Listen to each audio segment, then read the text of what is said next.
Hello student, welcome to college study Delhi university. So आज की video में हम पढ़ने वाले हैं बिजनेस स्टैटिस्टिक्स का last unit, that is unit number 5, index number. तो चलिए शुरू करते हैं। सबसे पहले समझते हैं कि ये इंडेक्स नंबर होता क्या है। देखो, इंडेक्स नंबर ना एक स्टैटिकल टेक्निक है जिसकी हेल्प से हम ये देखते हैं कि किसी भी वेरिएबल में या फिर ग्रुप ऑफ रिलेटेड वेरिएबल में ओवर अ टाइम कितना ज़्यादा चेंज आया है। हम इसे ओवर अ टाइम भी देख सकते हैं, ओवर अ जोग्राफिकल लोकेशन भी देख सकते हैं। मतलब मान लो यूपी में किसी एक वेरिएबल को हम मीजर कर रहे हैं, ठीक है, फिर उसी वेरिएबल को हम हरियाणा में मीजर कर रहे हैं और फिर उसे बिहार में मीजर कर रहे हैं। तो हम ये देखेंगे कि उस वेरिएबल में लेट सपोज कि वेरिएबल इज एजुकेशन, कि कितना ज़्यादा एजुकेशन है, ठीक है। तो हम पहले उसे देख रहे हैं यूपी में कितनी ज़्यादा एजुकेशन रेशो है, देन उसके बाद हम उसे देख रहे हैं कि हरियाणा में एजुकेशन का क्या लेवल है, देन उसके बाद हम बिहार में देख रहे हैं। तो with the help of index number हम ये मीजर कर पाएंगे कि यूपी में ज़्यादा है, हरियाणा में ज़्यादा है, या बिहार में ज़्यादा है, या कितना कितना है। या फिर ये समझ लो कि हम किसी कंपनी का प्रॉफिट मीजर कर रहे हैं, ठीक है, हम किसी कंपनी का प्रॉफिट मेजर कर रहे हैं। तो प्रॉफिट क्या हो गया, एक वेरिएबल। अब हम उसे ओवर अ 5 ईयर मेजर कर रहे हैं, पूरे 5 साल तक। तो हम ये देख पा रहे हैं कि कितना ज़्यादा उसके मैग्नीट्यूड में चेंज आया ओवर अ 5 ईयर। और इसको हम कैसे देख पाएंगे, with help of index number. So that is why the index number statistical technique जो रिलेटिव चेंज कितना आया है मैग्नीट्यूड ऑफ वेरिएबल में वो मेजर करती है। यहाँ पे रिलेटिव चेंज की बात क्यों करी गई है, क्योंकि जो भी चेंज आता है उसको हम परसेंटेज की टर्म में मेजर करते हैं, एब्सोल्यूट टर्म में मेजर नहीं करते। अभी मैम एब्सोल्यूट टर्म क्या होता है, देखो मान लो यहाँ पे ईयर 1 में, फर्स्ट ईयर में उस कंपनी का प्रॉफिट था 2 लाख, ठीक है। थर्ड ईयर में उस कंपनी का जो प्रॉफिट हो गया है वो हो गया है 5 लाख।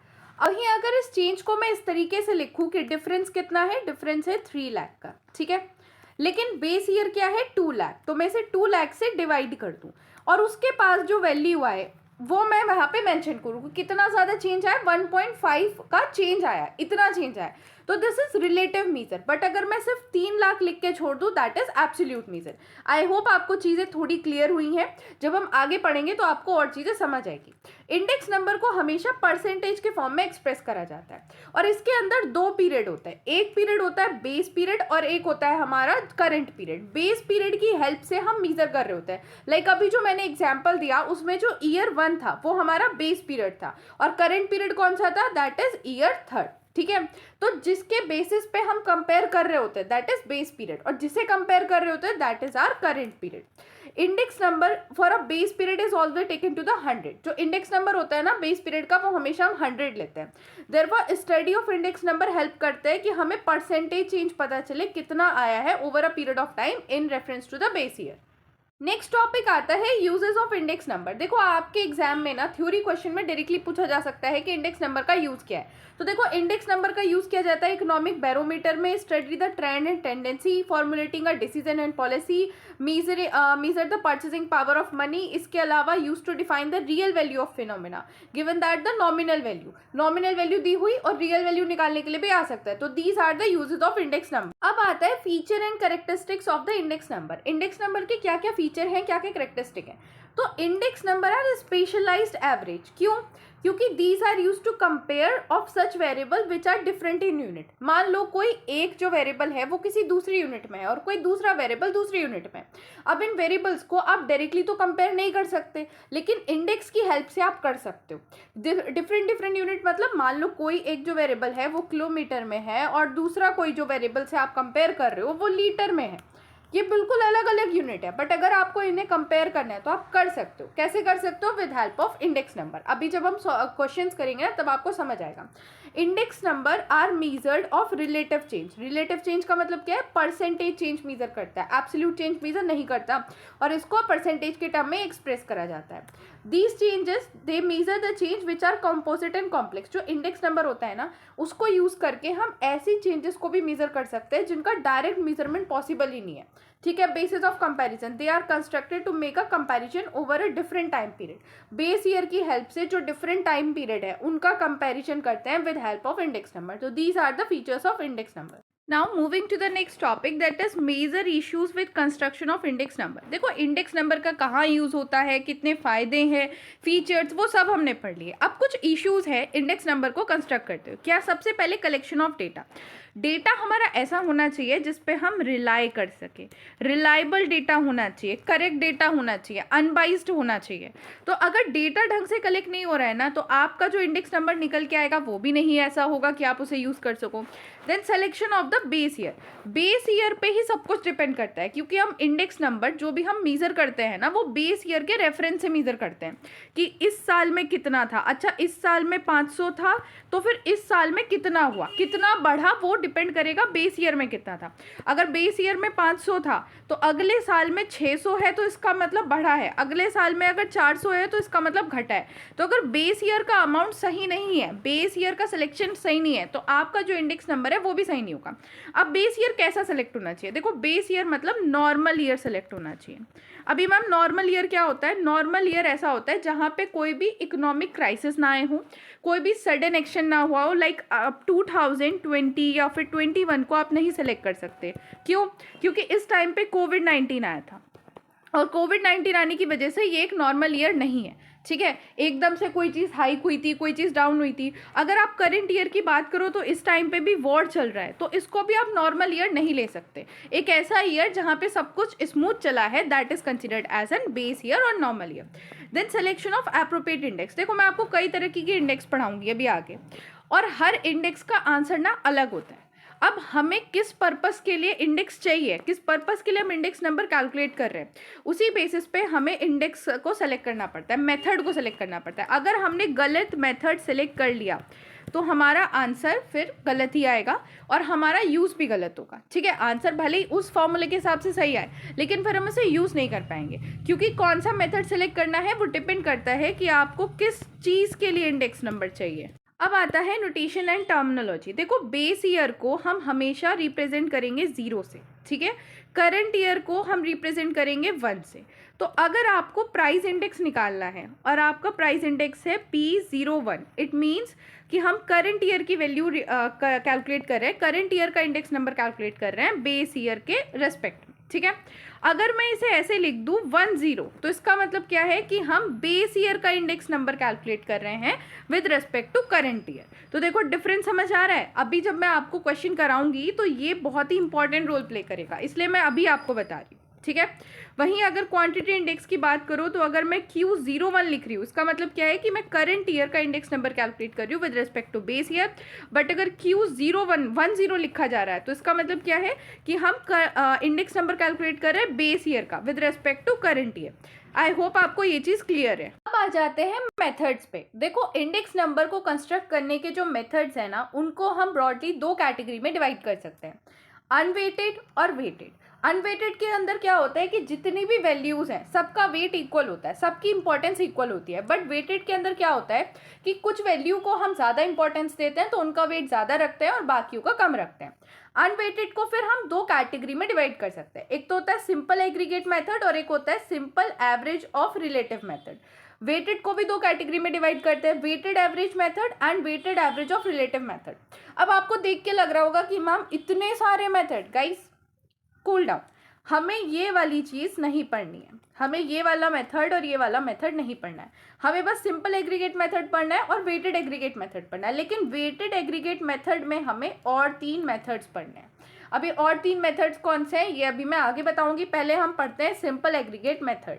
देखो, सिंपल एग्रीगेट मेथड को कैलकुलेट करने का फॉर्मूला कुछ इस तरीके से दिखता है। पहले तो हम इसमें देखें कि सिंपल एग्रीगेट मेथड से हम कैलकुलेट क्या कर रहे हैं। तो देखो, तुम्हारे सिलेबस में ना सिर्फ प्राइस इंडेक्स है, वैसे तो क्वांटिटी इंडेक्स भी होती है, वैल्यू इंडेक्स भी होती है, बट हमारे सिलेबस में क्या है, सिर्फ प्राइस इंडेक्स है, तो सिर्फ हम उस पर फोकस करेंगे। तो सिंपल एग्रीगेट मेथड से अगर हम प्राइस इंडेक्स कैलकुलेट करते हैं तो उसे इस तरीके से हम डिनोट करेंगे। ठीक है, और इसका फॉर्मूला होता है the summation of P1 divide by summation of P0। अब इसका मतलब क्या है? इसका मतलब है aggregate price of all the selected item in a current year and aggregate price of all the same item in the base year.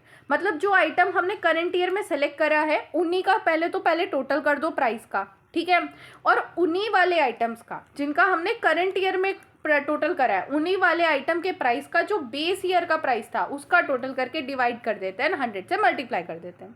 अब इसका ना डायरेक्टली मैं क्वेश्चन पे चलती हूँ, उसमें इतना डिटेल में एक्सप्लेन करने के लिए तो कुछ नहीं है, बट हाँ क्वेश्चन ध्यान से करने की ज़रूरत है। तो यहाँ पे मैंने एक क्वेश्चन ले लिया है, उसको ध्यान से पढ़ते हैं। आई होप आप सभी के पास आपकी कॉपी, पेन एंड कैलकुलेटर होंगे। तो चलिए शुरू करते हैं। From the following data calculate the price index for the 2013 using 2010 as an base year by using a simple aggregate method. देखो यहाँ पे बोला है कि सिंपल एग्रीगेट मेथड की हेल्प से आपको प्राइस इंडेक्स बनानी है 2013 की। बेस ईयर किसको लेना है? 2010 को। तो यहाँ पे डायरेक्टली बोल दिया। ऐसा भी हो सकता था कि ये बोल दे कि आपको बेस ईयर जो है 2013 लेना है और इंडेक्स बनानी है 2010 की। ऐसा भी पॉसिबल था, ठीक है। तो ये ज़रूरत नहीं है कि ऐसा नहीं है कि जो पिछला ईयर है उसी को बेस ईयर लेके बनाया जाएगा, कुछ भी हो सकता है। तो ऐसा परसेप्शन मत रखना। बट इस क्वेश्चन में जो बोला है हम सिर्फ उसी को देख के उसी पे ध्यान रखते हुए क्वेश्चन करेंगे। तो देखो इसको कैसे करना है, हमें कुछ इस तरीके से अपनी टेबल बना लेनी है। मैंने कुछ अलग चीज़ नहीं लिखी है, जो क्वेश्चन में हमें दिया हुआ था वही सारा डेटा मैंने यहाँ पे डाल दिया है, ठीक है। डेटा डाल दिया। अब यहाँ पे हम इसका टोटल कर लेंगे। ये P0 है। P0 मतलब क्या है? The price of 2010। क्यों? क्योंकि P0 को हम डिनोट करते हैं बेस ईयर से, और बेस ईयर हमें क्या लेना है? 2010। तो ये 2010 मैंने यहाँ लिया है। अगर आप इसको पूरा ऐड करेंगे तो आपके पास जो आंसर आएगा दैट विल बी 256, ठीक है। यहाँ पे है P1। P1 क्या है? ये 2013 के प्राइस है, ये हमारे करंट ईयर के प्राइस है। जब आप इसे ऐड करोगे तो आपके पास जो वैल्यू आएगी दैट विल बी 320, ठीक है। इनको आने के बाद अब हमें सिंपल क्या करना है कि हमें लगा देना है फॉर्मूला। क्या था हमारा फॉर्मूला? फॉर्मूला था हमारा P01, ये हमारा लिखने का तरीका है, is equals to P1 summation P0 into 100। अब हमारे पास ये आया है 320, ये आया है 256, ठीक है, इंटू 100। जब आप इसे कैलकुलेटर में कैलकुलेट करोगे तो आपके पास जो आंसर आएगा दैट विल बी 125। अब इसका मतलब क्या है? इसका मतलब ये है from this price index we can conclude that aggregate price of given group of community has increase by 25% from the period of 2010 to 30। मतलब जो पीरियड हमने ये कंसिडर किया था ना 10 और 13, 2010 से 13 तक के बीच में जो प्राइस है इन अ कमोडिटी का वो 25% बढ़ गया है। इससे हमें ये समझ आया, ठीक है। तो आपको ये जो इंटरप्रिटेशन है ना ये भी लिख कर आनी है एग्जाम में, सिर्फ इतना ही नहीं छोड़ के आ जाना। आता है हमारा वेटेड एग्रीगेट मेथड। देखो वेटेड एग्रीगेट मेथड के अंदर हमें 3 मेथड पढ़ने हैं। पहला है लेस्पियर मेथड, दूसरा पाशे एंड तीसरा है फिशर्स आइडल इंडेक्स मेथड, ठीक है। तो सबसे पहले हम लेस्पियर मेथड से शुरू करते हैं। अब इसमें ना आपको एक चीज़ बड़े ध्यान से रखनी है कि इन तीनों मेथड में ना हम कुछ क्वांटिटीज़ को वेट अलॉट करेंगे। मैंने अभी आपको बताया इसका नाम क्या है? Weighted aggregate method. मतलब कुछ क्वांटिटीज़ या फिर कुछ वैल्यूज़ को हम ज़्यादा प्रीफरेंस देते हैं, ज़्यादा इंपॉर्टेंस देते हैं, तो उनको हम वेट अलॉट कर देते हैं। तो चलिए लेस्पियर मेथड से शुरू करते हैं। तो देखो लेस्पियर मेथड में क्या होता है कि जो बेस पीरियड की क्वांटिटी होती है, 2 पीरियड बताए थे ना मैंने, बेस और करंट। तो जो बेस पीरियड की क्वांटिटी होती है ना उनको हम एज अ वेट यूज़ करते हैं। तो इसका फॉर्मूला कुछ इस तरीके से दिखता है। देखो ये सिंपल वाला जो अभी हमने पहला फॉर्मूला पढ़ा था है तो वैसा ही, बट यहाँ पे वेट अलॉट कर दिया है। वेट किसको कैसा अलॉट कर दिया है? जो बेस पीरियड की क्वांटिटी थी। बेस पीरियड को कैसे डिनोट करते हैं हम? 0 से। तो बेस पीरियड की क्वांटिटी से मल्टीप्लाई कर दिया है ऊपर नीचे, बस इतना, और कुछ नहीं किया है। नेक्स्ट हमारा आता है पाशे प्राइस इंडेक्स। देखो यहाँ पे क्या होता है कि करंट पीरियड की जो क्वांटिटी है ना उनको एज अ वेट लिया जाता है।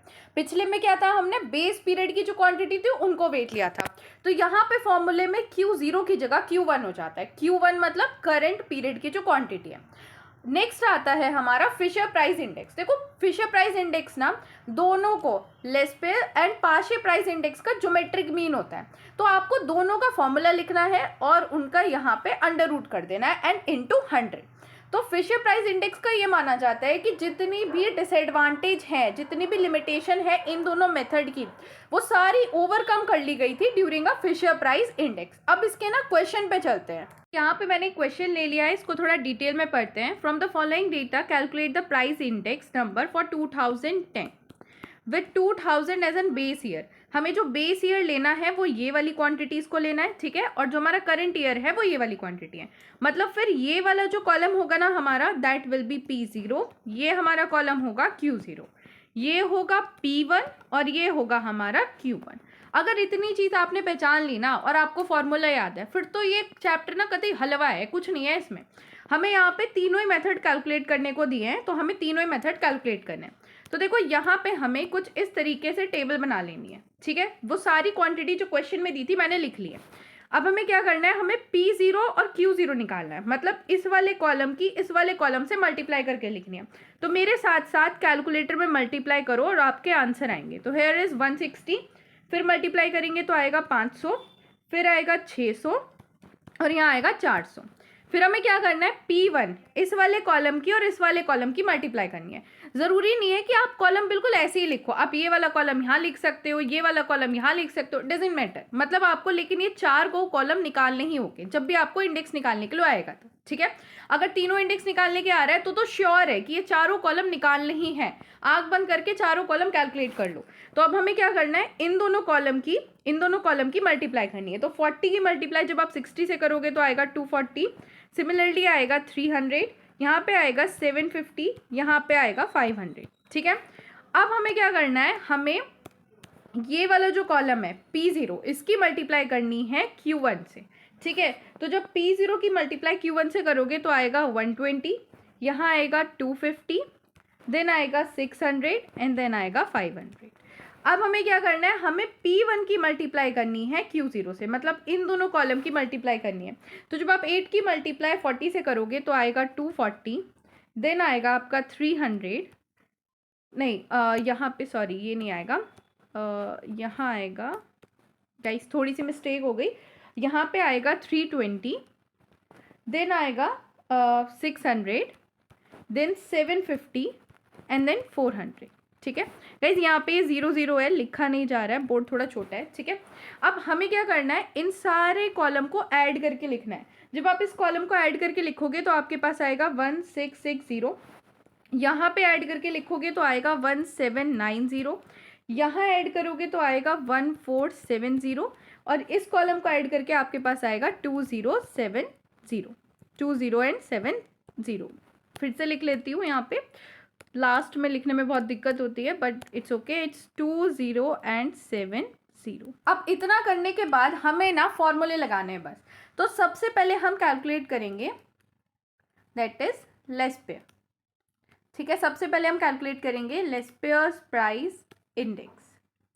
अब इसको कैलकुलेट करने का फॉर्मूला क्या था, तो याद रखना ये क्या करता है कि ये बेस ईयर की जो क्वांटिटी होती है उनको एज अ वेट लेता है, बस इतना याद रखना। फिर आपको बड़े आराम से फॉर्मूला याद रहेगा। फॉर्मूला क्या है, summation P1 Q0 divide by summation P0 Q0 into 100।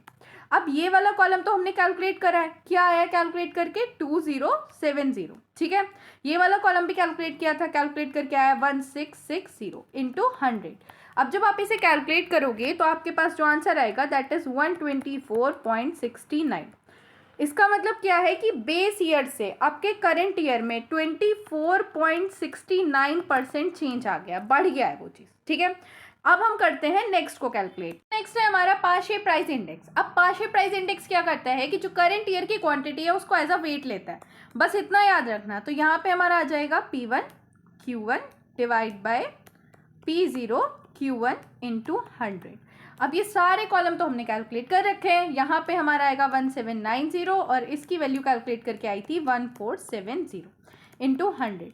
तो जब आप इसे कैलकुलेट करोगे तो आपके पास आंसर आएगा 121.76। इसका मतलब क्या है कि बेस ईयर से अब के टाइम में 21.76% चेंज आ गया, बढ़ गया है। जो प्राइस है वो इतने परसेंट बढ़ गए। अब हमारा बचा है last that is Fisher. Fisher price index को कैलकुलेट करने का फॉर्मूला क्या था, हमें दोनों ऊपर के प्राइस इंडेक्स के फॉर्मूले लिखना है सबसे पहले। तो दोनों ऊपर के प्राइस इंडेक्स के पहले लिख लेते हैं फॉर्मूले, ठीक है, ये हो गया। दूसरे का भी लिख लेते हैं Q1 समीशन P0 Q1। उसके बाद क्या करना है, इनका लेना है अंडर रूट इंटू 100, ठीक है। तो जब हम इसे कैलकुलेट करेंगे यहाँ पे हमारी वैल्यू आएगी 2070, यहाँ पे आ जाएगी हमारी वैल्यू 1660 इंटू 1790 डिवाइड बाय 1470। अब इसका करेंगे रूट और फिर मल्टीप्लाई करेंगे ना 100 से। जब आप इन्हें कैलकुलेट करोगे तो आपके पास कैलकुलेट करके जो आंसर आएगा दैट विल बी 123.24। इसका मतलब क्या है कि 23 0.24% जो है वो प्राइस इंक्रीज हो गया है बेस ईयर के कंपैरिजन में। आई होप आपको ये क्वेश्चन समझ आया होगा गाइस। अगर आपने ऐसे 2 क्वेश्चन और प्रैक्टिस कर लिए ना तो आपको प्रॉपर चीज़ें एकदम दिमाग में बैठ जाएंगी। एंड अगर आप कोई सा भी PYQ उठा के देखोगे वहाँ पे क्वेश्चन ऐसे ही आया है कि डायरेक्टली ऐसा कुछ दे दिया है और आपको तीनों मेथड पूछ लिए गए हैं। गाइज अब देखो मैं आपको ना डिफरेंट क्वेश्चन से कुछ इंपॉर्टेंट पॉइंट बताने वाली हूँ। क्या है ना कि हर क्वेश्चन में कुछ स्पेसिफिक पॉइंट है, ठीक है। अगर वो आपको बेसिक पॉइंट समझ आ जाते हैं उसके बाद जैसे मैंने आपको भी पहला क्वेश्चन कराया है ना, बाकी सारा सॉल्यूशन वैसे ही होने वाला है। तो बस ये इंपॉर्टेंट पॉइंट जो है वो सारे क्वेश्चंस के इंपॉर्टेंट मैं आपको बताने वाली हूँ, बस इनको आप ध्यान से समझ लो। देखो जैसे अगर आप इस क्वेश्चन को देखते हो तो यहाँ पे आपको प्राइस तो दिया हुआ है लेकिन क्वांटिटी नहीं दी हुई है, और हमें कोई भी इंडेक्स कैलकुलेट करने के लिए क्वांटिटी की तो ज़रूरत पड़ती है ना। क्वांटिटी कैसे कैलकुलेट करें गाइस, देखो अब ध्यान से देखना। एक्सपेंडिचर का मतलब क्या होता है? एक्सपेंडिचर का मतलब होता है प्राइस इनटू क्वांटिटी। मैंने 500 रुपये खर्च किए, इसका मतलब क्या है कि 500 रुपये खर्च करके मैंने 2 टी-शर्ट खरीदी और एक टी-शर्ट का प्राइस था 250। यही तो होगा ना एक्सपेंडिचर, मतलब मैंने 500 रुपये खर्च किए, 2 टी-शर्ट खरीदी और एक टी-शर्ट का प्राइस था 250। तो दिस इज एक्सपेंडिचर। अब आपको यहाँ एक्सपेंडिचर दी हुई है और आपको क्वांटिटी निकालनी है, तो आप क्या करोगे बताओ? क्या समझ आ रहा है इससे? सिंपल आपको क्या करना है कि इस एक्सपेंडिचर को आपको प्राइस से डिवाइड कर देना है।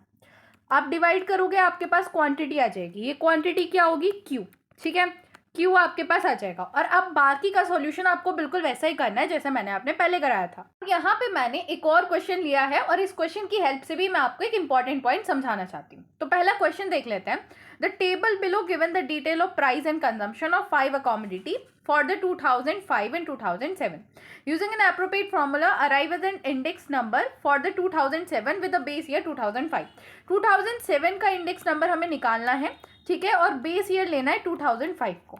अब इसमें डिफरेंट क्या है? देखो डिफरेंट यहाँ पे ये है कि आपको प्राइस तो दे रखा है दोनों का, 2005 का भी 2007 का, बट क्वांटिटी नहीं है। और यहाँ पे एक अलग सी वैल्यू दे रखी है, दैट इज कंजम्पशन वैल्यू। अब इस कंजम्पशन का वैल्यू का मतलब भी वही है एक्सपेंडिचर वैल्यू, और ये जो कंजम्पशन वैल्यू है ना ये 2005 की है। तो इस कंजम्पशन वैल्यू का मतलब ये है कि हमने P0 मतलब जो बेस का प्राइस होगा उसकी मल्टीप्लाई करी होगी बेस की क्वांटिटी से, तब ये आया होगा। अब हमारे पास P0 तो है लेकिन Q0 नहीं है। अब अगर मैं कोई भी इंडेक्स निकालनी है तो हमें कम से कम Q0 तो चाहिए होगा अलग से, है ना, तभी तो हम कैलकुलेट करेंगे। तो अब हम किस तरीके से इसकी कैलकुलेशन करते हैं वो देखो। हमें क्या करना है, हमें P0 हमारे पास है, ठीक है, P0 हमारे पास है, हमारे पास P0 Q0 भी है और हमें निकालना क्या है? Q0, ठीक है। तो हम क्या करेंगे, इस P0 Q0 को डिवाइड कर देंगे P0 से और हमारे पास क्या आ जाएगा? Q0 आ जाएगा। फॉर एन एग्जाम्पल यहाँ पे एक एग्जाम्पल लेके दिखाती हूँ एक क्वांटिटी का। तो यहाँ पे जैसे ये दे रखा है 800, ठीक है, 800 हमें दे रखा है और हमें प्राइस दे रखा है 40। अब मेरे को अगर Q0 निकालना है राइस का, हम इस 800 को डिवाइड कर देंगे 40 से। जब आप इस 800 को डिवाइड करोगे 40 से तो आपका आंसर आएगा 20, और this is what the Q0। Similarly अगर आपको बाकी का निकालना है तो आप 400 को 25 से डिवाइड कर दोगे तो इस तरीके से आपका Q0 आ जाएगा। और फिर तो सारा क्वेश्चन वैसे ही होना है जैसे मैंने आपको सबसे पहला वाला क्वेश्चन कराया था। अब चलते हैं हम अपने नेक्स्ट टॉपिक पे, that is test of consistency और एडिकेसी। देखो हमने इतनी सारी इंडेक्स के बारे में पढ़ा, बट इंडेक्स को सेलेक्ट कैसे करना है उसके लिए हमें डिफरेंट टेस्ट सजेस्ट करे गए हैं। हमें जो इंपॉर्टेंट टेस्ट पढ़ने हैं वो है unit test, time reversal test और फैक्टर रिवर्सल टेस्ट। हमें सर्कुलर टेस्ट नहीं पढ़ना, हमें बस ये 3 टेस्ट पढ़ने हैं।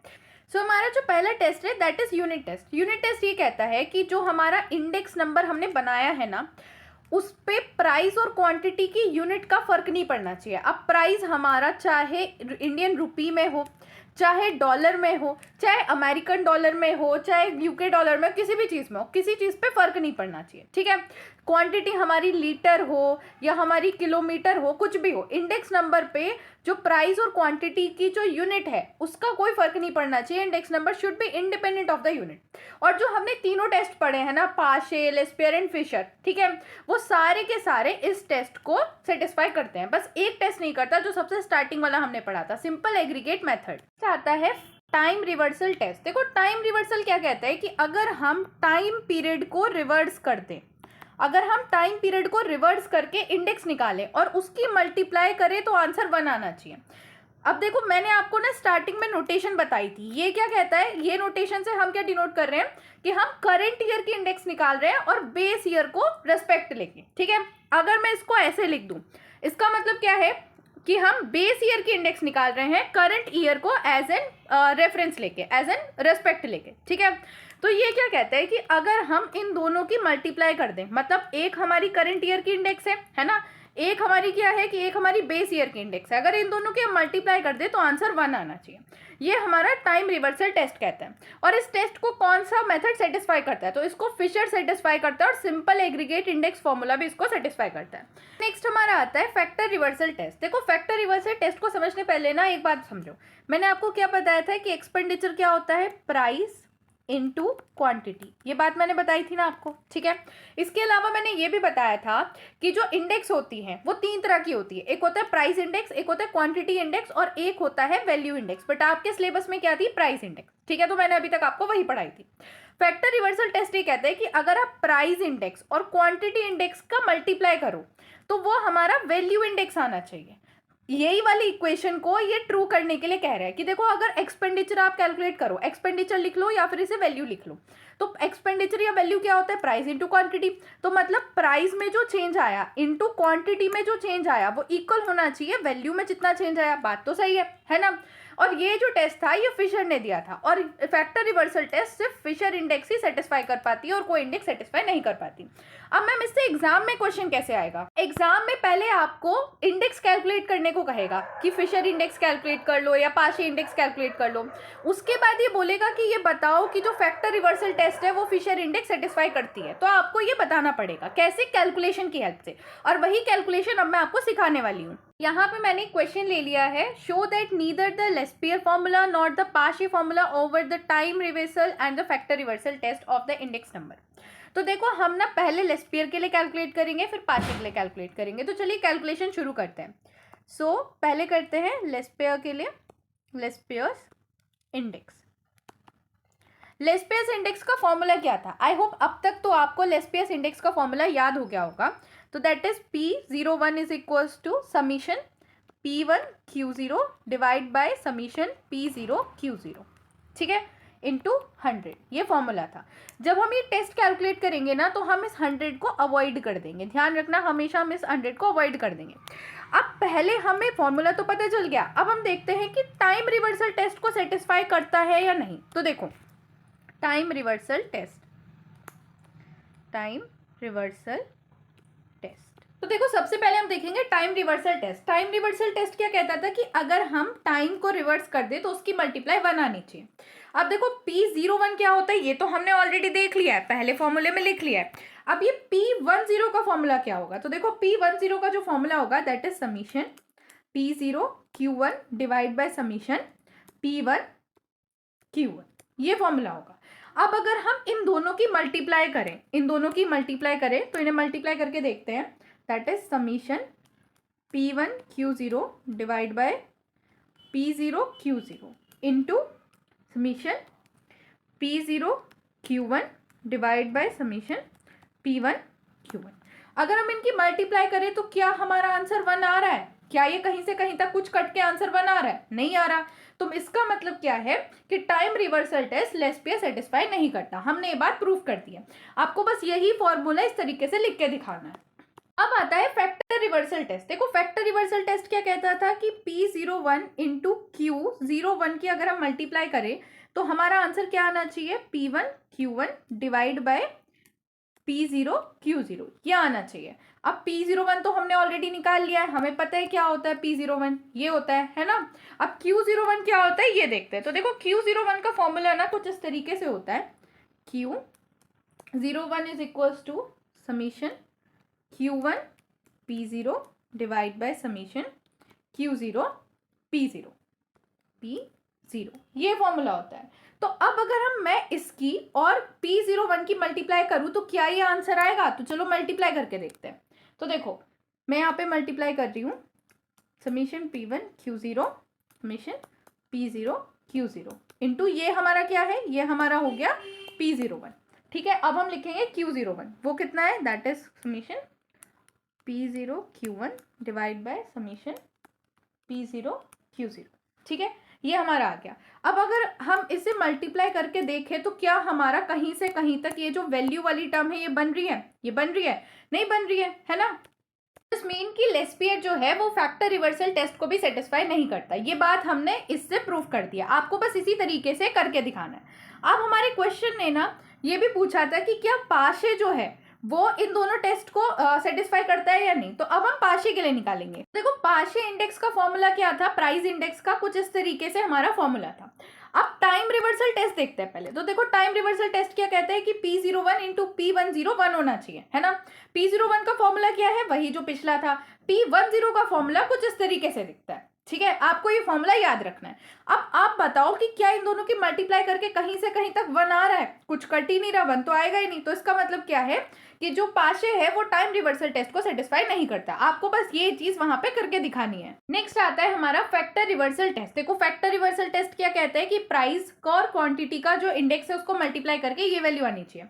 प्राइस की जो प्राइस इंडेक्स का जो फॉर्मूला है फॉर द पाशे वो तो यही रहेगा, लेकिन क्वांटिटी का क्या है, देखो क्वांटिटी में हमारी यहाँ पे ये करंट है, ये हमारी बेस है क्वांटिटी। ठीक है, और यहाँ पे हमारा जो प्राइस है ना वो करंट वाला ही रहेगा। क्यों, क्योंकि जो पाशे है वो हमेशा जो वेट लेता है वो करंट वाला लेता है ना। तो अगर हम ये क्वांटिटी इंडेक्स निकाल रहे हैं तो यहाँ पे जो वेट रहेगा वो हमारा करंट प्राइस का रहेगा दोनों में। अगर आप इसकी मल्टीप्लाई करो तो क्या आपका कहीं से कहीं तक ये वैल्यू आ रही है, नहीं आ रही। इसका मतलब क्या है कि पाशे फैक्टर रिवर्सल टेस्ट को भी सेटिस्फाई नहीं करता। आपको एग्जाम में अगर इस तरीके का क्वेश्चन आएगा ना तो आपको बस ये फॉर्मूला लिख के दिखा देना है और ये लिख के दिखा देना है कि ये वैल्यू जो है वो इक्वल नहीं है इस वैल्यू के, बस इस तरीके से, और आपका पूरा क्वेश्चन हो जाएगा सॉल्व।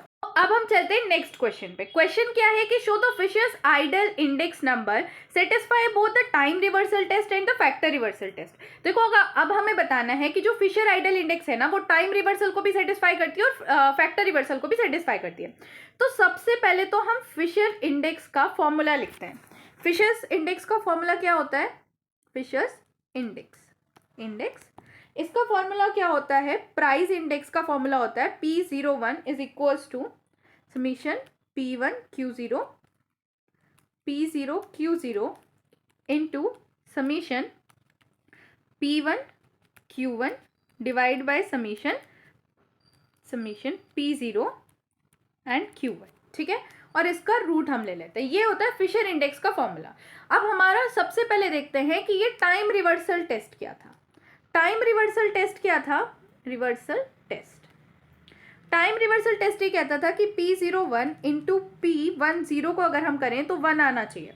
अब P01 की वैल्यू तो हमने देख ली है, लेकिन ये P10 की वैल्यू क्या होती है। तो देखो P10 की वैल्यू आएगी summation P0 Q1 divide by summation P1 Q1 into P0 Q0 divide bye P1 Q0।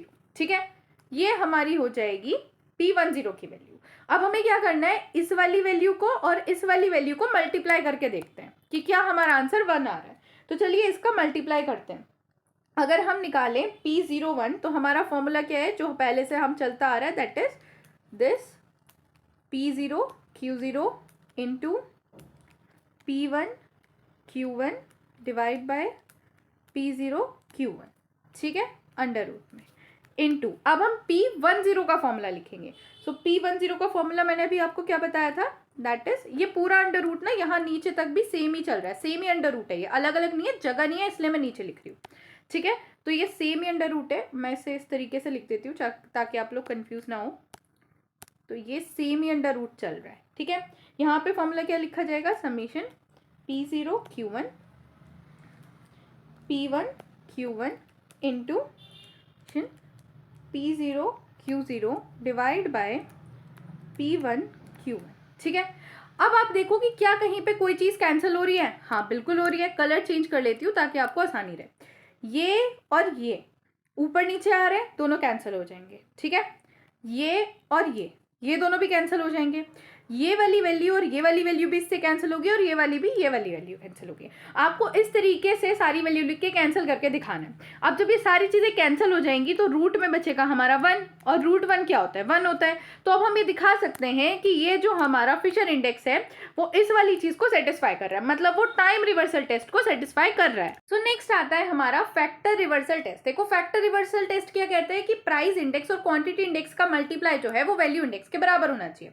Price index का फॉर्मूला क्या है ये तो हमें पता है। क्वांटिटी इंडेक्स का फॉर्मूला क्या होगा, तो जो हमने पहले तो टेस्ट में क्वांटिटी इंडेक्स का फॉर्मूला लिखा था ना, उस दोनों फॉर्मूले को आप लिख दो मल्टीप्लाई में, वही हमारा फिशर का क्वांटिटी इंडेक्स का फॉर्मूला होता है। फिशर के लिए आपको अलग से फॉर्मूला याद करने की जरूरत नहीं है, जो पहले दो इंडेक्स के फॉर्मूले हैं ना बस उनको मिला दो रूट के अंदर। तो ये जो रेड में मैंने लिखा है that is price index formula, और जो ग्रीन में लिखा है that is quantity index formula. अब हमें क्या करना है, हमें देखना है कि क्या कट कटा के किसी तरीके से ये वैल्यू बच रही है। तो देखते हैं, देखो यहाँ पे P1 Q0 है ना, यहाँ पे भी हमारा P1 Q0 है, P1 Q0, तो ये यहाँ पे कट गया, ठीक है। यहाँ पे P0 Q0 है, यहाँ पे हमारा P0 Q0 है, तो ये यहाँ से कैंसिल आउट हो गया। उसके बाद क्या बचा है कि हमारा कुछ और कट रहा है, हाँ नहीं कट रहा, और कुछ नहीं कट रहा है, ठीक है।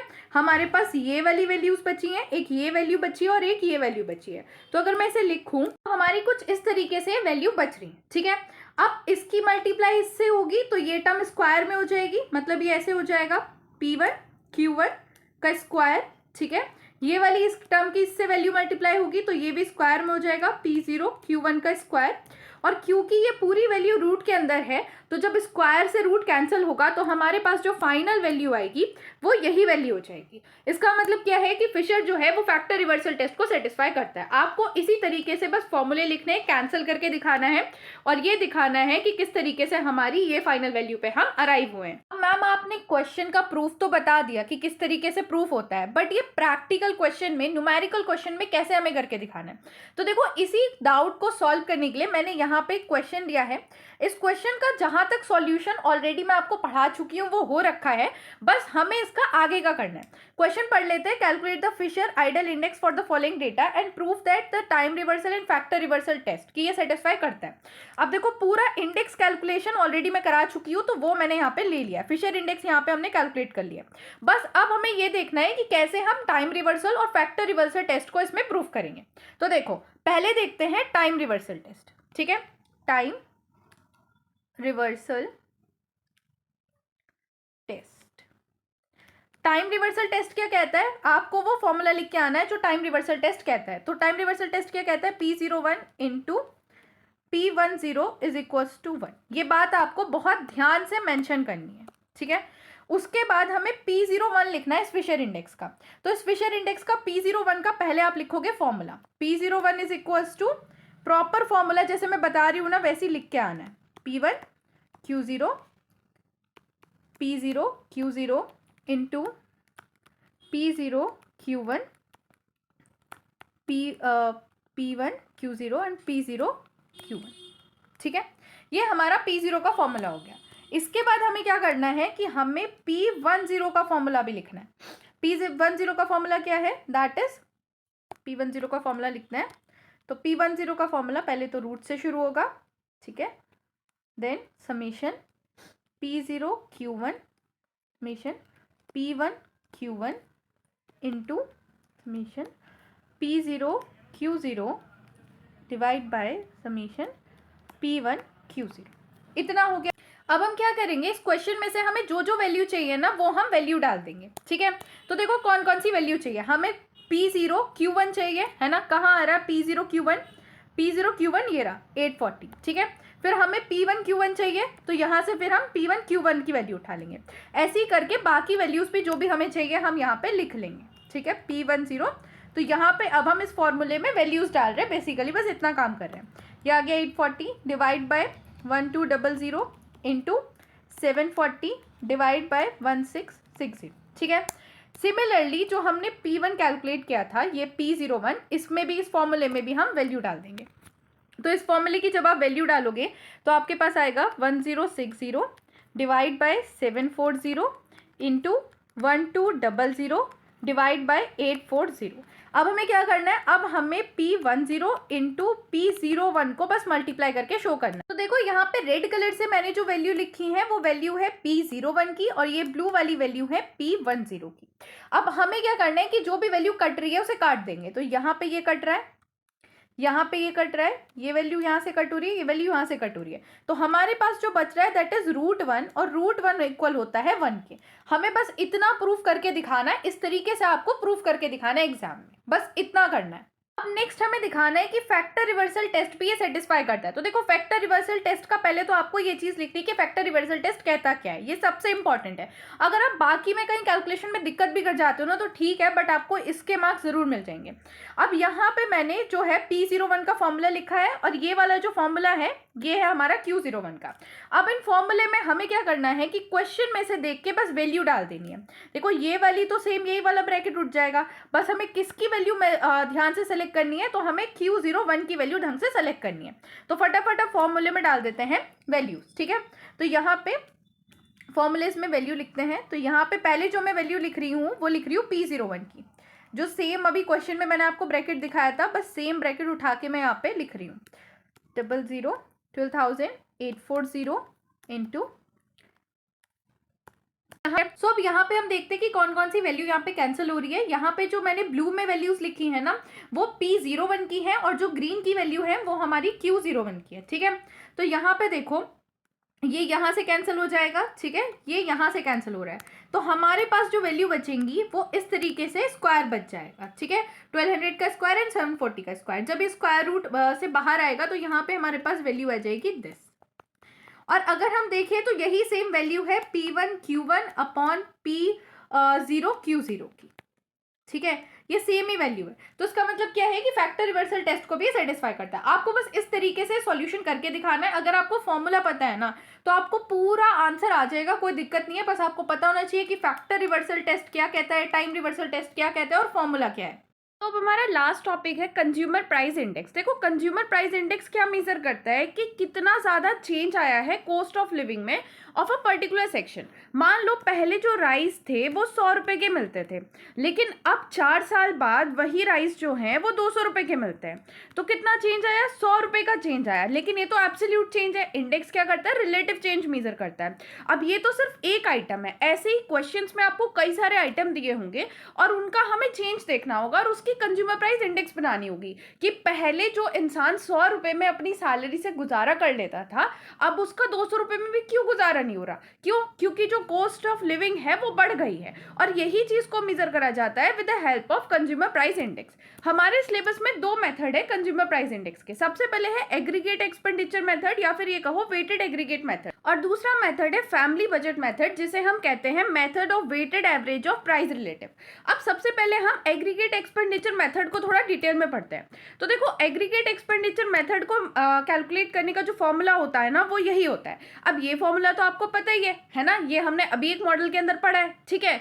दूसरा फॉर्मूला होता है total expenditure in a current year divide by total expenditure in a base year. देखो इसका मतलब क्या है, ये हो गया टोटल एक्सपेंडिचर, है ना, price into quantity. Price into quantity क्या होता है, एक्सपेंडिचर होता है। ये बात तो आपको बहुत अच्छे से पता है ना।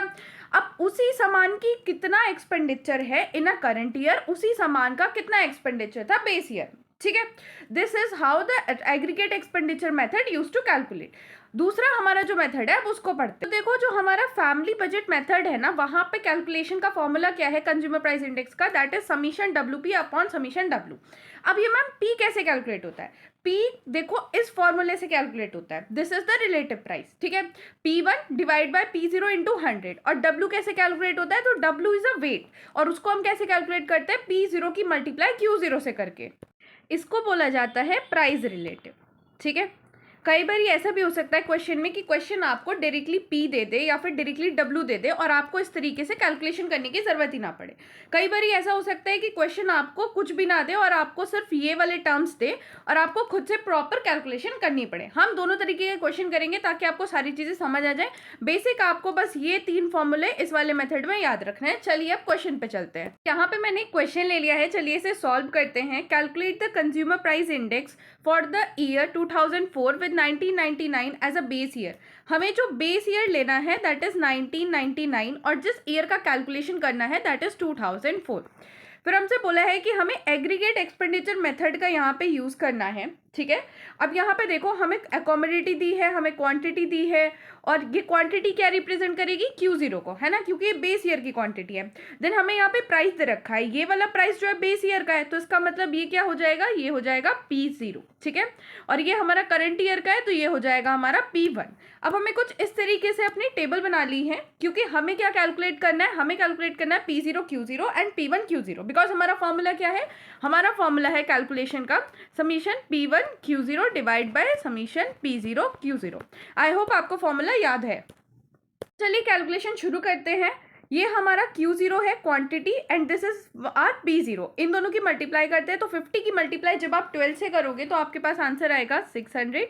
सिमिलरली आएगा 1000, then 840, then 480, then 720 and then 1200। अब हमें क्या करना है, हमें P1 की मल्टीप्लाई Q0 से करनी है, तो जब आप 50 की मल्टीप्लाई 20 से करोगे तो आपके पास आंसर आएगा 1000, देन सिमिलरली आएगा 1200, देन आएगा 900, देन 540, देन 800 एंड देन 14440। अब इतना करने के बाद हमें बस डायरेक्टली फॉर्मूला लगा देना है to calculate the consumer price index, और हमारा फॉर्मूला क्या है, that is summation P1 Q0 divide by summation P0 Q0। अब इसकी वैल्यू तो हमने कैलकुलेट कर ही ली है, जब आप इस पूरे कॉलम का टोटल कर देंगे तो आपके पास आएगा आंसर दैट इज 5880, और जब आप इस पूरे कॉलम को टोटल करेंगे तो आपके पास आंसर आएगा 4840 इंटू 100। अब जब आप इस कैलकुलेशन को फाइनली करोगे अपने कैलकुलेटर में तो आपके पास जो फाइनल आंसर आएगा दैट इज 121.49। दिस मीन कि पिछले साल से जो प्राइजेस हैं इंडेक्स के वो 21.49% इंक्रीज हो गए हैं। सो अब हम चलते हैं नेक्स्ट क्वेश्चन पे। यहाँ पे जो मैंने क्वेश्चन लिया है उसमें हम सीखेंगे कि फैमिली वाली इंडेक्स जो थी, हमारी फैमिली वाला जो मेथड था उससे हम कैसे कैलकुलेशन करेंगे, ठीक है। तो चलते हैं कि फैमिली बजट मेथड से कैसे करना है। देखो इस क्वेश्चन में कहा है calculate the cost of living index from the following data and also find how much wage will be increase to compensate the risk of index if a worker will get a 3500 per month in a base year. अब ma'am ये second part में क्या पूछा है, देखो पहले हम क्या करेंगे, फैमिली बजट मेथड से इसकी कैलकुलेशन करेंगे और उसके बाद हम देखेंगे। अब मैम आपको कैसे पता है कि फैमिली बजट मेथड यूज होगा, देखो यहाँ पे डायरेक्टली वेट दे रखा है, ठीक है, दो प्राइजेस दे रखे हैं। फैमिली बजट मेथड का फॉर्मूला क्या था, summation WP upon summation W क्या था, वेट था, और P क्या था, P1 divide by P0 into 100 था, है ना। ये क्या होता है, ये प्राइस होता है करंट ईयर का और ये प्राइस होता है बेस ईयर का। बेस ईयर हमारा 2016 हो गया, करंट ईयर 2017 हो गया। तो सारा डेटा जो भी दिया है वो डायरेक्टली ये बता रहा है कि हमें फैमिली बजट मेथड या फिर method of weighted average of price relative का यूज करना है, ठीक है।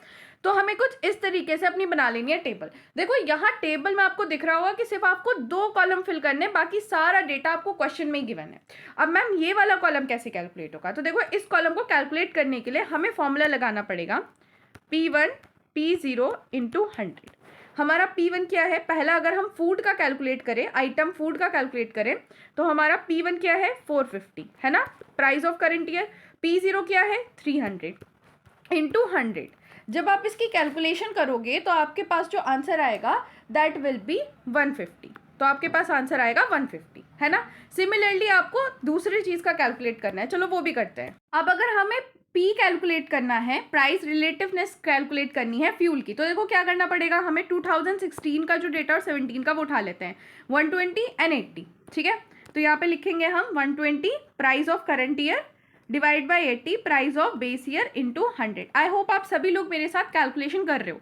इसका जो आंसर आएगा that will be 150। Similarly cloth का कैलकुलेट करेंगे तो 210 डिवाइड बाय 140 इंटू 100, आंसर आ जाएगा हमारा फिर से 150। अब HR का कैलकुलेट करेंगे, दैट इज हाउस रेंट, इसका कैलकुलेट करेंगे तो 225 डिवाइडेड बाय 200 इंटू 100, ये हमारे पास कैलकुलेट होके आ जाएगा 112.5। अब मिसलेनियस का कैलकुलेट करेंगे तो आ जाएगा 300 डिवाइड बाई 250 इंटू 100। सो इसका आंसर आ जाएगा हमारा 120। अब सारी वैल्यूज जो थी प्राइस रिलेटिव्स की वो हमने कैलकुलेट कर लिए, ठीक है।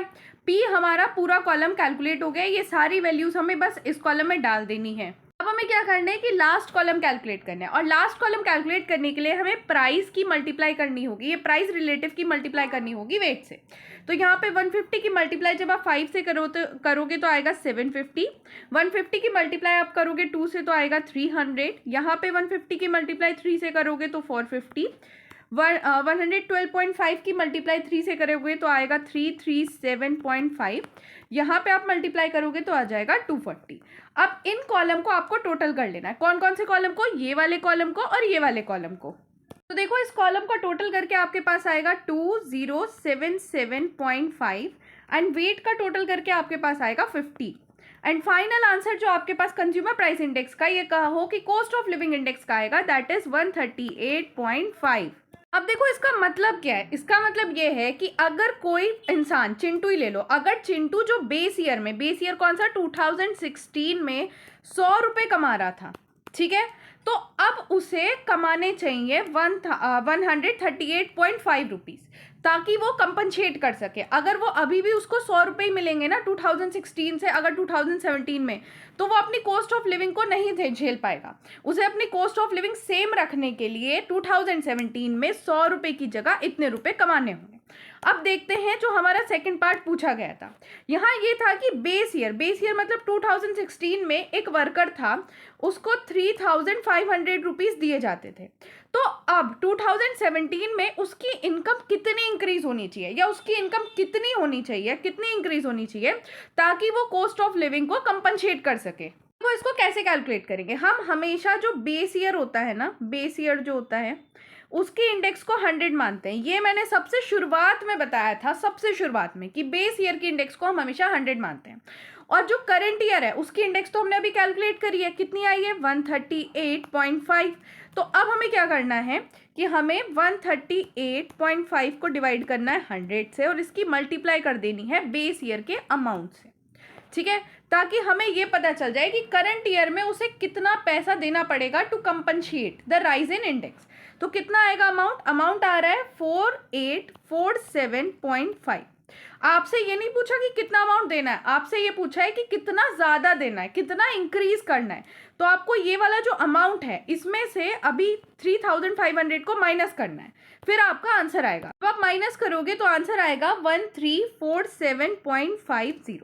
ये आपका फाइनल आंसर है। गाइज ये जो पॉइंट मैंने आपको बाद में बताया है ना, कई बारी आपको पॉइंट्स में क्वेश्चन आते हैं, मतलब एक क्वेश्चन होगा उसमें पहले दे देंगे कि आप ना निकालो कंज्यूमर प्राइस इंडेक्स, फिर उसका दूसरा उसी के क्वेश्चन के अंदर दूसरा पॉइंट होगा कि आप ऐसे अगर किसी वर्कर की जो इनकम थी बेस ईयर में वो इतनी थी तो करंट ईयर में कितनी होनी चाहिए, या उल्टा भी पूछ सकता है, ये इनकम दे सकते हैं कि ये इनकम जो है करंट ईयर की है तो बेस ईयर में कितनी होगी। तो उस केस में आपको क्या करना होगा, उस केस में आपको 100 को ऊपर नीचे रखना होगा और जो करंट ईयर की इंडेक्स है उसको रखना होगा नीचे और फिर मल्टीप्लाई करना होगा इस अमाउंट से। आई होप आपको ये चीज़ बहुत अच्छे से क्लियर हो गई है। अब हम चलते हैं लास्ट टॉपिक पे, दैट इज सेंसेक्स। अब ये सेंसेक्स क्या होता है? देखो तुमने ना बॉम्बे स्टॉक एक्सचेंज के बारे में तो सुना होगा, है ना। नेशनल स्टॉक एक्सचेंज होता है और एक बॉम्बे स्टॉक एक्सचेंज होता है। बॉम्बे स्टॉक एक्सचेंज में क्या होता है कि वहाँ पे जो कंपनी है, मेजर कंपनी है, उनको लिस्ट किया जाता है, ठीक है। और बॉम्बे स्टॉक के एक्सचेंज के डेटा के अकॉर्डिंग हम ये देख पाते हैं कि जो मेजर कंपनीज हैं उनके जो शेयर हैं वो प्राइस ऊपर जा रहे हैं या शेयर के प्राइस नीचे आ रहे हैं। आई होप आपने शेयर क्या होता है, प्राइस क्या होता है, शेयर प्राइस, स्टॉक एक्सचेंज, इनके बारे में थोड़ा थोड़ा तो सुन रखा होगा। तो देखो सेंसेक्स ना एक इंडेक्स नंबर है जो रिप्रेजेंट करता है कि जो मेजर कंपनीज हैं जो बॉम्बे स्टॉक में लिस्ट है उनके शेयर प्राइस कहाँ जा रहे हैं, उनका मूवमेंट कैसा हो रहा है, ऊपर जा रहे हैं, नीचे जा रहे हैं, स्टेगनेंट है, क्या मूवमेंट है। ये एक ऐसा नंबर है जो पूरे ही शेयर मार्केट को रिप्रेजेंट करते हैं। जो सेंसेक्स का मूवमेंट होता है ना वो हमें बताते हैं कि प्राइस कैसे जा रहे हैं, सही जा रहे हैं कि रेड हो रखा है मार्केट। अभी इस टाइम पे देखो वॉर चल रखा है, तो बॉम्बे स्टॉक एक्सचेंज क्या दिखाएगा, ये जो सेंसेक्स इंडेक्स है वो क्या हमें शो करेगी कि प्राइसेस नीचे आ रखे हैं, तो रेड हो रखा होगा पूरा मार्केट। कह रखे ना मार्केट पूरा रेड हो रखा है, रेड हो रखा है। क्या मतलब है इसका कि सेंसेक्स जो कि एक इंडेक्स नंबर है वो ये दिखा रहा है कि जो स्टॉक एक्सचेंज के प्राइजेस हैं, इस शेयर के प्राइजेस है वो नीचे जा रखे हैं। अगर सेंसेस ऊपर जाता है इसका मतलब क्या है कि प्राइस ऑफ स्टॉक जो है मोस्ट ऑफ द कंपनी के वो ऊपर जा रहे हैं, ठीक है। अगर नीचे आता है इसका मतलब प्राइस नीचे आ रहा है। If senses goes down this mean the price of stock of the company under the basis has goes down. आपकी गाइडलाइन में ये टॉपिक भी दिया हुआ है। अब मैम ये टॉपिक कैसे आ सकता है, तो देखो थ्योरी में आपसे इस टॉपिक के बारे में थोड़ा बहुत पूछा जा सकता है, तो आपको थोड़ा बहुत आइडिया होना चाहिए कि सेंसेक्स क्या होता है, एटलीस्ट पता हो कि इंडेक्स नंबर है, किसका इंडेक्स नंबर है, बॉम्बे स्टॉक एक्सचेंज का नंबर है। इतना तो एटलीस्ट तुम्हें आइडिया होना चाहिए कि अगर थ्योरी में आ गया तो तुम इसे कर सको। एंड गाइज, अगर आप अब तक आप वीडियो देख रहे हो, मतलब यहाँ इस टाइम पे जो मैं आपको बता रही हूँ अब तक आपने पूरी वीडियो देख ली है, तो फटाफट अपनी जो पीठ है वो थपथपा लो, क्योंकि आपका जो सिलेबस हो गया वो है कंप्लीट। आपने पूरा मतलब पूरा का पूरा सिलेबस अपना कंप्लीट कर लिया है, एक बहुत बड़ा अचीवमेंट है। सो फटाफट अपनी पीठ ना ऐसे थपथपा लो कि वाह भाई वाह, मैंने पूरा बिजनेस स्टार्ट का सिलेबस कंप्लीट कर दिया है, अब मैं बन गया हूँ बाहुबली, या अब मैं बन गई हूँ बाहुबली, ठीक है। So thanks for watching, video को लाइक करो, चैनल को सब्सक्राइब भी करो, वीडियो को हाइप भी करो। And guys congratulation, you have completed your full syllabus and I hope आप सब अच्छे से प्रैक्टिस करेंगे। गाइस प्रैक्टिस जरूर कर लेना, सिलेबस आपने कर लिया बहुत बढ़िया है, लेकिन प्रैक्टिस क्वेश्चन जरूर लगा के जाना। मैं खुद भी कुछ प्रैक्टिस क्वेश्चन आपके कराऊंगी इंपॉर्टेंट क्वेश्चन के नाम से, ठीक है। अगर आपको चाहिए इंपॉर्टेंट क्वेश्चन जो कि PYQs में आए हैं तो फटाफट लिख दो कमेंट सेक्शन में कि मैम इंपॉर्टेंट क्वेश्चन करा दीजिए, मैं आपकी बात जरूर मानूंगी। सो